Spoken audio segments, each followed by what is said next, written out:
Ata-ana ilə mübahisələrdə susmaq, yoxsa fikrini açıq şəkildə bildirmək? Susmaq. Ata-ana haqsız olacaq. Ola da bilir.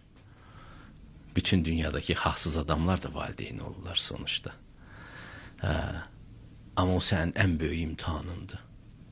Bütün böyük müdriklər və müqəddəs kitablar burada eyni bir tavırdan çıxış edirlər. Konfutsi da deyir ki, yanlış deyəndə tabi olmayın ona, yanlış şeylərə.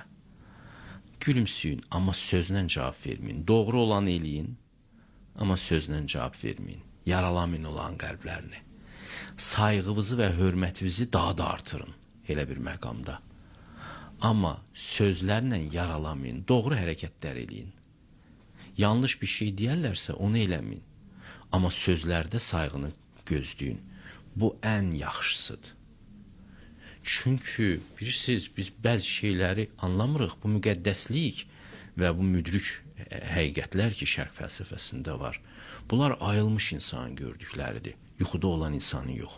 Yuxuda olan insana bunları danışırsan, o bunu anlamır. Amma o bir gün ayılacaq.